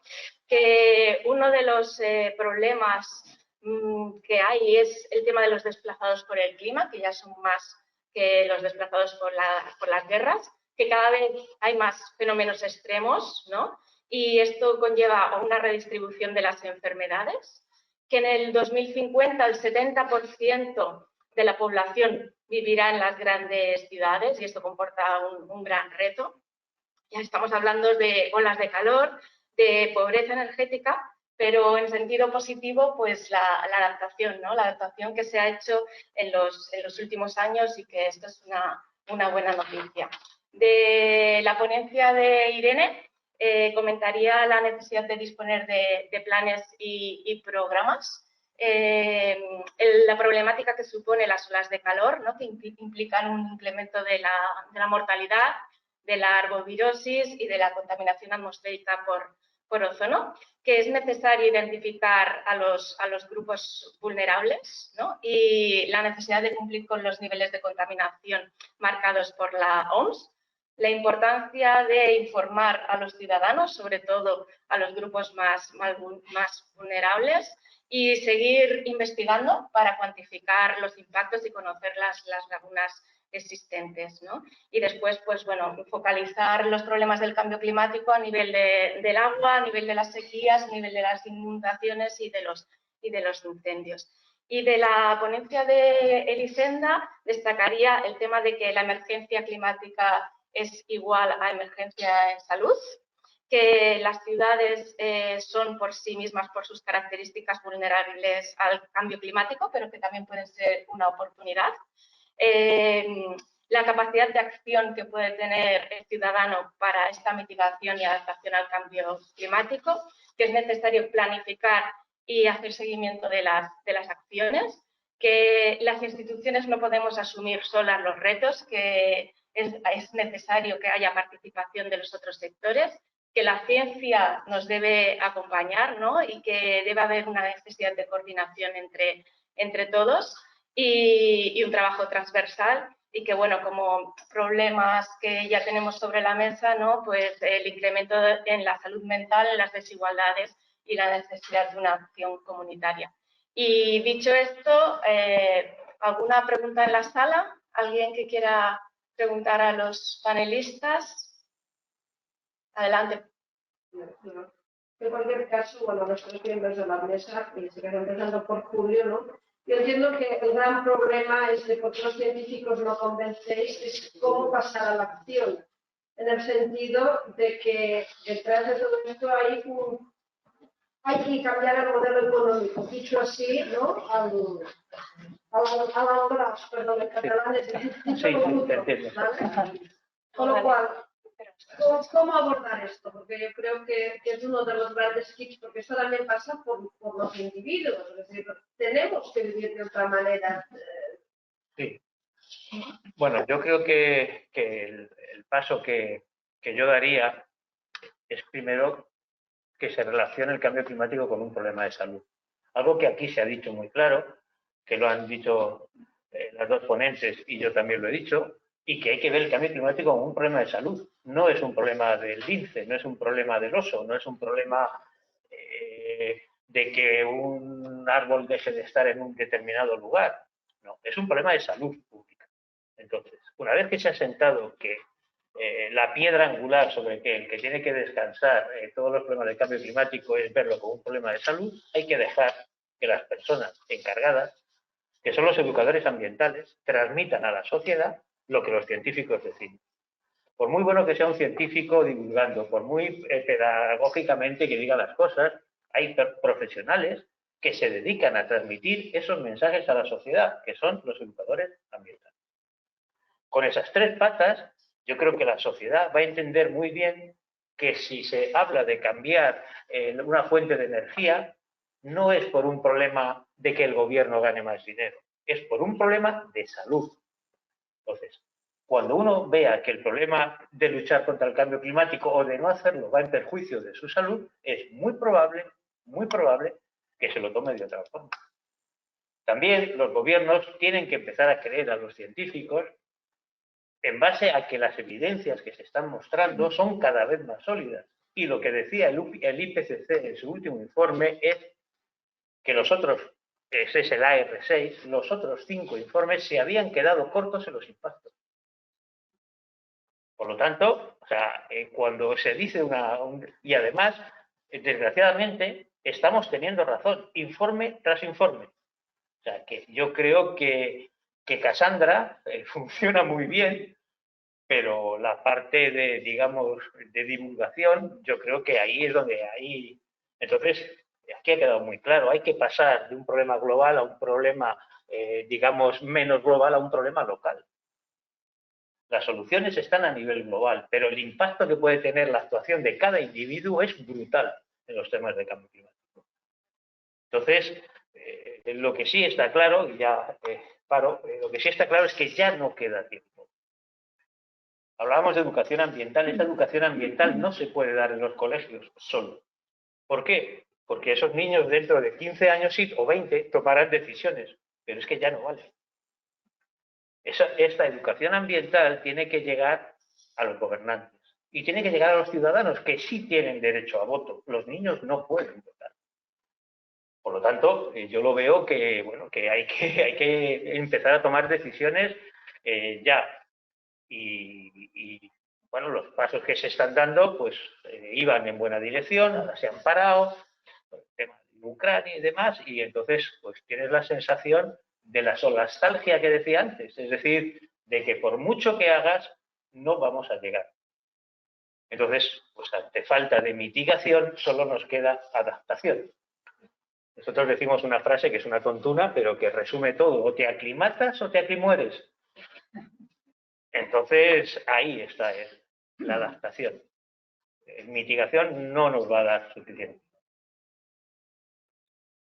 Sí, yo solo añadir totalmente, comparto totalmente, evidentemente, ¿no? Y es curioso porque las primeras cumbres, ¿no?, del cambio climático no se hablaba apenas de salud. Claro. Las primeras no se hablaba apenas, ¿no? Y entonces poco a poco fue cuando entró el factor salud justamente como argumento, ¿no?, que decían, ostras, es que realmente impacta en la salud, claro, pues sí. Y es cuando ha cogido mucha más fuerza el elemento salud como argumento de justificación de que aquí, pues, todo nos va a afectar en este sentido, ¿no?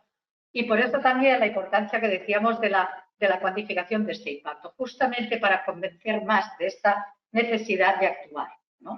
No sé si llegamos con la mitigación, algo haremos, pero que está claro que si como más hagamos sensibilización del problema y cogiendo este argumento de salud que es tan claro, ¿no?, pues más podremos convencer a que se muevan a políticas, etcétera, ¿no?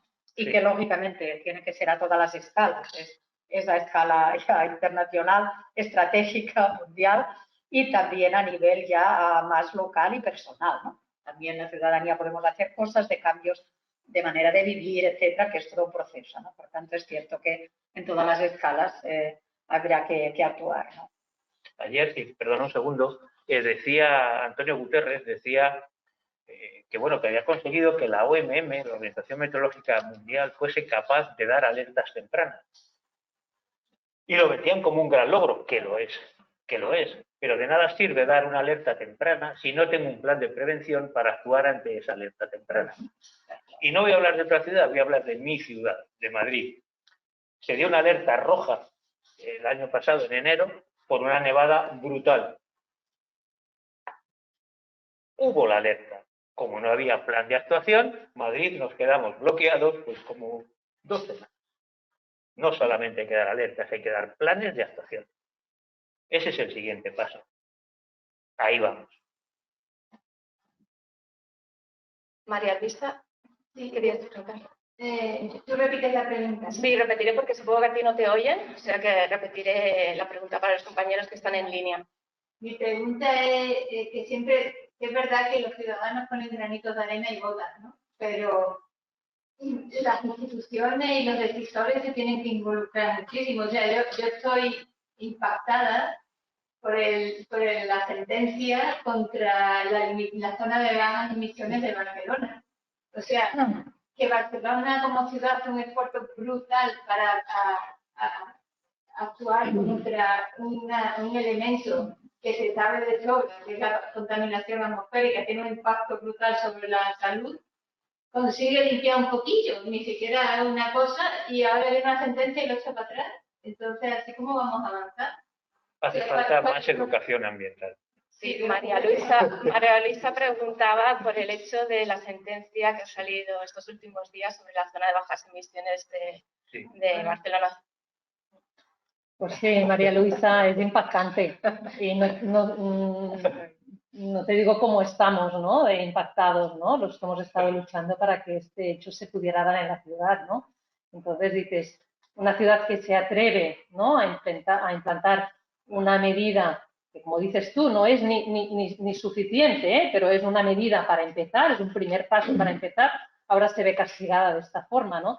¿Y qué mensaje estamos dando a nivel general, ¿no? Cuando hemos conseguido, como decía Julio, es que no hace tantos años que hemos conseguido poner el término salud dentro de las políticas ambientales, ¿no? Estábamos protegiendo los osos, los animales, la naturaleza, pero es desde hace poco que hemos conseguido decir que estamos protegiendo nuestra salud, aparte de todo lo otro, ¿no?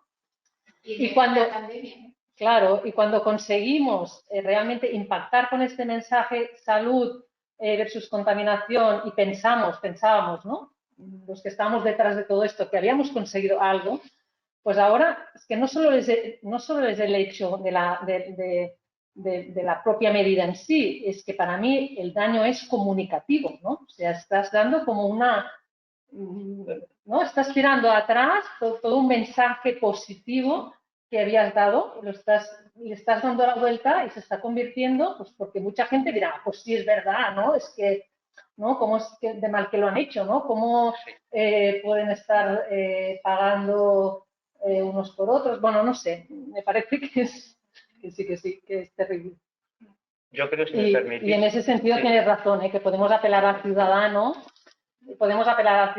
pero es verdad que las instituciones son las que tenemos que dar el ejemplo, ¿no? Al final son las que de alguna forma dicen lo que se hace y lo que no.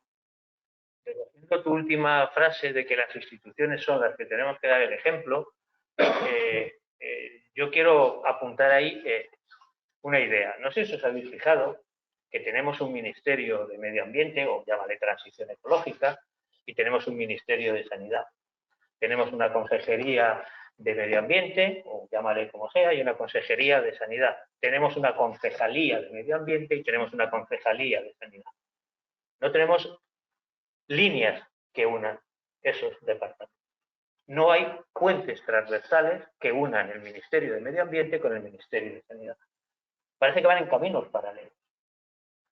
Se crean algunos puentes transversales. Se crea el Plan Nacional de Salud y Medio Ambiente. Se crea el Plan Nacional de Adaptación al Cambio Climático. pero no hay una Dirección General de Medio Ambiente y Salud. No hay una Concejalía de Medio Ambiente y Salud, ni una Consejería de Medio Ambiente y Salud. Si los ciudadanos empezasen a oír, pues ¿ese quién es? El concejal de Medio Ambiente y Salud, ya no sería algo tan raro pensar que el medio ambiente tiene que ver con la salud. Yo pienso que ahí las instituciones deben mandar ese mensaje también. No sé, es mi punto de vista. No sé si os parece. Sí, está claro que tengan el nombre que tengan, la organización tiene que ser evidentemente totalmente trabajando en red, ¿no?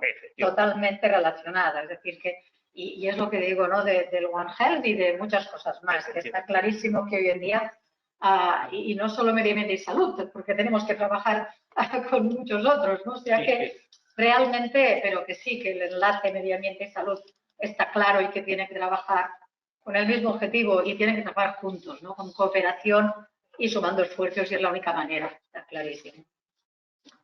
Marta. Sí, yo también una reflexión respecto al tema de ciudades, desigualdades. A veces me preocupa un poco que determinadas decisiones que se toman a nivel de grandes ciudades, hasta qué punto están generando desigualdades sociales fuera de la gran ciudad, en el territorio, por accesibilidad, transporte, por clases sociales. Reflexiones de ¿vale? Porque creo que también debemos plantearnos este tema, ¿no? Y comparto totalmente el tema científico, por supuesto, el tema de acciones muy concretas, pero si hay un sombrero, hay personas que no viven en la gran urbe, que tienen la suerte de vivir en un municipio pequeño, creo que determinadas acciones generan desigualdades importantes para personas del resto del territorio. Y me gustaría compartir con vosotros también cómo lo veis. Repito la pregunta de Marta para que sepáis, bueno, ella comentaba, reflexionaba sobre hasta qué punto las acciones que se toman en las grandes ciudades crean desigualdades en el territorio. Bueno, lo que está claro es que cada territorio, en Cataluña tenemos territorios muy distintos, ¿no? En mi opinión, realmente cada territorio tiene su situación, su problemática. Ahora que también pensábamos, ¿no?, en qué prioridades tenemos en salud pública, por ejemplo, en mi ámbito, en medio ambiente y salud, en cada zona, íbamos detectando aspectos distintos que priorizar en unas zonas u otras. Hay zonas que tendremos más problemas de vectores, ¿no? Y otras tendremos otros problemas, otros tenemos más industria que otros, y ciertamente creo que hay que focalizar. Hay unos problemas muy claros de las grandes ciudades, pero hay otros problemas también, algunos iguales y otros distintos, ¿no? En distintas zonas, ¿no? Y creo que esto es lo importante de tratar, ¿no? Ver cada zona también cuál es su problemática. Aparte que además es cierto, ¿no? Siempre el ejemplo del ozono aquí en Cataluña, ¿no? Que se genera en algunas partes de Cataluña reciben, pues se forma el ozono generado y creado por, ¿no?, el NO2 que se genera en grandes ciudades y que va hacia el norte, hacia la zona de Vigo, zona, todo esto, ¿no? O sea que es cierto, tenemos que tener una mirada también global y territorial, ¿no? De ver dónde los problemas emergentes y no emergentes en cada zona, ¿no? Fíjate, en el caso del calor, por ejemplo, hemos hecho estudios comparando municipios rurales y urbanos a nivel de toda España. Y entonces se ve que el impacto del calor es mucho mayor en los municipios, lo diré, urbanos, es mayor en los urbanos que en los rurales. Sin embargo, uno podría pensar que entonces los urbanos se están adaptando peor. Pues no, los que más se adaptan al calor son los municipios donde tienen más impacto, es decir, los municipios urbanos. ¿Eso qué te quiere decir? Que en el fondo hay una compensación entre unas cosas y otras. Es mayor el impacto del calor en los municipios urbanos, claro. ¿Por qué? La calidad de la construcción. Pero, sin embargo, tiene una serie de, digamos, medidas que compensan y hacen que se adapten mejor. ¿Qué tipo de medidas? Tienen más cerca los servicios sanitarios. Tienen un mayor acceso a infraestructuras que en el caso del calor pueden evitar que esas personas mueran por exceso de calor. Con lo cual te quiero decir que que sí que hay esas diferencias, por supuesto que las hay, pero que al final, donde es una cosa que se está demostrando en el tema del calor, el que sufre más impacto es el que tiene más adaptación. Las mujeres tienen más impacto el calor en las mujeres que los hombres. Sin embargo, las mujeres se están adaptando mejor que los hombres al calor. Un mecanismo de compensación que no resuelve el problema, pero que te dice que todo tiene su pro y su contra. José Luis Casanova comenta que quisiera poner en consideración de la mesa la cuestión de la pandemia. Pienso que las restricciones han favorecido en estos 2 últimos años que las emisiones contaminantes hayan disminuido. Se ha notado globalmente la influencia de esta disminución de emisiones en favorecer que el efecto del calentamiento global haya disminuido. Bueno, las emisiones han disminuido, la calidad del aire ha disminuido, pero los niveles de CO2, de ppm presentes en la atmósfera no han disminuido. O sea, de hecho siguen aumentando y este año se ha batido el récord. Entonces, vale, eso lo que nos dice es que cuando queremos podemos hacer las cosas y tiene beneficios en salud. Lo que pasa es que hay que hacer las cosas durante mucho tiempo para que se vea un efecto a largo plazo en problemas globales como es el calentamiento climático, el cambio climático. Es como yo lo veo. Sí, sí, totalmente. Josep. Yo quisiera hacer dos reflexiones puntuales. Una es, mejor así mitigamos el efecto cascada, ¿no? Un poco, como se enfoca el cambio climático de riesgo para el planeta, en una cierta historia. El planeta con el cambio climático sobrevivirá, no va a seguir la vida. Efectivamente. Sí. Entonces hacemos como nos tapamos los ojos, no es planeta, no. Se va extinguiendo la vida humana. Ya existía y seguirá. Bueno, así nos escuchan un poquito más. Y luego, una provocación. ¿Qué acción? Todas son importantes, ¿no? Pues si alguna tuviéramos que ver con más intensidad, ¿habría alguna actuación que los políticos o los gobiernos tuvieran que implementar primero? ¿Qué es más grave? ¿El cambio climático por el efecto carbono o el tema medioambiental de contaminaciones? Si veis alguna prioridad o todos son igual de importantes. Repito la pregunta para los que no la hayáis escuchado. Bueno, primero hacía una reflexión y decía que está claro que al cambio climático el planeta sobrevivirá, pero posiblemente no la vida humana, y eso puede ayudar a atenuar el efecto Cassandra. Y después, como una provocación a la mesa, hacía la pregunta que ¿qué acción escogerían para promover pues, la mitigación y adaptación al cambio climático? ¿Quién responde primero? ¿Quién se anima? A mí me da igual. Yo respondo primero. Yo creo que antes lo he dejado un poco apuntado. Yo creo que si queremos que la gente entienda las medidas que se pueden tomar de restricciones o de cambio de fuentes energéticas, de dejar el coche en casa, todo ese tipo de cosas, tienen que hacerlas en base a la salud, que vea que tiene un impacto en su salud. Y eso no se lo puedo explicar yo, se lo tiene que explicar una persona que sepa explicar, que sepa transmitir esos conocimientos. Aquí en el ISCI, en el Carlos III, tenemos un máster que es un máster en salud pública y hay un módulo que es de salud ambiental. En ese módulo de salud ambiental que dirijo yo, la clase más valorada siempre es la que da un educador ambiental. Es un máster dirigido a médicos, primero a los médicos de preventiva, el primer año, los MIR de primer año, hacen ese máster. Bueno, siempre, año tras año, por muy bueno que tú seas en temperaturas, el otro en contacto, la clase mejor valorada, educación ambiental. Un educador ambiental que les cuenta cómo se puede transmitir eso a su gente, a sus enfermos, a sus pacientes, a la sociedad. Yo soy muy de salud, de educación ambiental. Ese es mi punto de vista. Si no, difícilmente van a entender muchas cosas. Pero educación ambiental también que llega a los jueces, como decían. Y yo añadiría un poco el tema de que cuando hacemos este mensaje cambio climático salud, también puede apelarse a los cobeneficios que detrás de las acciones hay, ¿no? Por ejemplo, ¿no? Reducir el tránsito, reducir la cantidad de coches para intentar rebajar los niveles de contaminación de la ciudad, porque esto tiene un impacto directo a la salud. Pero es que si yo dejo mi coche en casa, ¿no? Aparte de ayudar a reducir los niveles de contaminación que tendrán un impacto directo en mi salud, haré una movilidad activa, ¿no? Agarraré la bicicleta o iré caminando, ¿no? Lo cual esto también me tendrá un co-beneficio en mi salud.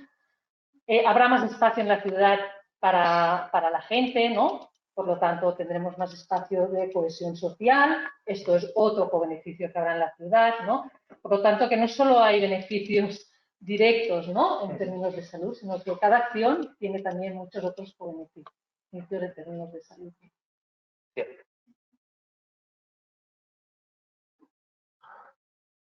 Una pregunta, igual la que desconozco, pero en los estudios de medicina en estos momentos se incluye el cambio climático, los efectos de la salud del cambio climático, porque tenemos todo un montón de profesionales que serían los mejores educadores ambientales de los profesionales que van a atender a los pacientes y los que pueden concienciar a la población de los efectos del cambio climático sobre su salud, desde el mostrador de salud primaria, por ejemplo. Pero no sé si esto forma parte de La pregunta para los que no la habéis escuchado es si en los estudios de medicina se incluye algún tipo de clase sobre el cambio climático de salud. Yo la única información que te puedo dar es la que tengo de este máster que se da a los médicos de primer año, o sea, residentes ya son médicos, para asumir, y se quedan ojipláticos cuando les cuentas estas cosas. Y también otra de las cosas que estoy de acuerdo contigo, por ejemplo, apuntaba antes nuestra compañera que hay una relación clara entre el NO2, el aumento del NO2 y los casos de asma. Hay una sentencia de un juez diciendo que una chica, hace un par de años, esa sentencia murió por culpa de su agravamiento de asma por la contaminación atmosférica. Yo sería de gran ayuda que los médicos apuntasen, mire usted, su hijo tiene bronquiolitis, probablemente debido al pico de contaminación atmosférica que hemos tenido hace una semana. Porque hay 1000 estudios que nos dicen que después de un pico de contaminación atmosférica aumentan las enfermedades respiratorias. Eso no se hace. Bueno... Sí, realmente, por ejemplo, se han empezado a hacer formaciones en algunos centros de atención sanitaria en este sentido, en contaminación del aire y salud. Esto en el marco también del PINSAP se ha hecho y creo que tenemos que avanzar mucho más, ya no solo en tema de contaminación del aire, también en tema de químicos, en todo el global. Y esto en la última diapositiva, pero al ir rápido tampoco he comentado, salía la referencia a un documento de la OMS que me encanta, que es cómo enfoca la OMS en la lucha contra el cambio climático y la salud ambiental en general habla, ¿no? Y habla del sector sanitario, de la importancia de hacer este papel en aspectos de salud ambiental para dar esta visión de prevención, ¿no? De la enfermedad muy holística y que incluye estos aspectos, ¿no? Y que pasa primero por el conocimiento de los profesionales sanitarios en estos aspectos, ¿no? De cómo estos aspectos del entorno pueden influir. Creo que sí, que es donde hay margen de mejora y podemos seguir, ¿no? De hecho, la Organización Mundial de la Salud en esta última COP26 en Glasgow ha tenido un papel bastante relevante y creo que, si no me equivoco, ha conseguido tener un programa de salud específico, ¿no? Que no había tenido en las otras cumbres, ¿no? Y dentro de este programa en salud estaba recogido, como dice Irene, de forma importante la formación de los profesionales en salud, ¿no? O sea, cómo el propio sector salud qué puede hacer el propio sector salud en torno a la mitigación del cambio climático, en torno a la formación de los profesionales y toda otra serie de cosas, ¿no? Pero, ¿qué acciones puede hacer el propio sector salud? Muy bien, pues como son las 4, si os parece, damos por finalizada esta sesión. Y yo comentar que, bueno, como mensaje, el final daría que cualquier acción es significante, que se está trabajando, pero que todavía es insuficiente, ¿no? Y que, bueno, que a ver si entre todos podemos hacer pues, ciudades más habitables y sociedades pues, más resilientes. Y en este sentido, esperemos que os haya sido de interés la sesión y os emplazamos a la siguiente, que será el día 30 de junio, que también será muy interesante y que tratará sobre el impacto de la pandemia de la COVID en la vigilancia y el control epidemiológico. Gracias a todos por la asistencia y por la participación. Gracias. Muy bien.